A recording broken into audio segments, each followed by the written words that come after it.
The death of a king. The rise of a war.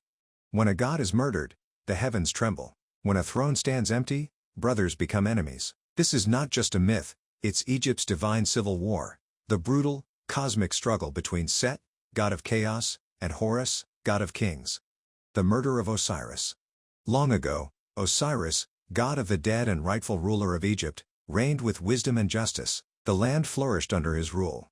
His brother, Set, god of chaos, storms, and violence, grew envious. He believed the throne should be his, not Osiris, whom he saw as weak and naive. In a dark and cunning plot, Set tricked Osiris at a royal banquet by offering a magnificent, ornate coffin, claiming it would belong to whoever fit perfectly inside. When Osiris entered it, Set sealed the coffin shut, poured molten lead over it, and cast it into the Nile, murdering his own brother. Osiris' grieving wife, Isis, searched endlessly for his body. When she found it, Set stole it again and dismembered it, scattering the pieces across Egypt. Through divine magic and unrelenting devotion, Isis and her sister Nephthys recovered the parts and resurrected Osiris, but only enough for him to become lord of the underworld. His reign on earth was over. But Isis had one final gift from him, a son, Horus, the falcon-headed god. Horus grows in secret.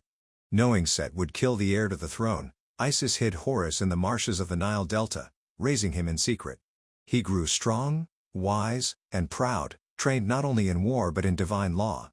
When he came of age, Horus declared his right to the throne, beginning a conflict that would last for over 80 years in Egyptian mythic time. The divine trial and epic battles. The gods, led by Ra and Thoth, called a divine tribunal to decide who should rule Egypt: Set, the brother of Osiris, or Horus, the son and rightful heir. But Set refused to step down. What followed was not a peaceful trial, but an escalating series of contests, battles, and magical duels between the two gods. Contest of might. Horus and Set transformed into hippopotamuses and battled in the Nile for days. Isis tried to intervene, using a harpoon to protect her son, but when she hesitated to harm Set, Horus grew furious and fled. Trial of intelligence. Set claimed Horus was still a child, unfit to rule.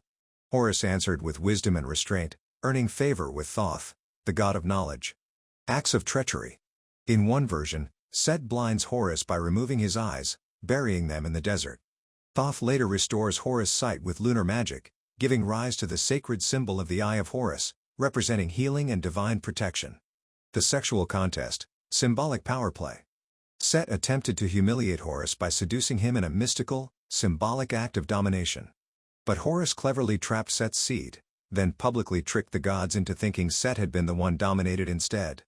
This act of magical reversal turned the gods' judgment further in Horus' favor. Divine judgment. After decades of contests and violence, the gods grew weary. Isis made a final plea before the divine court.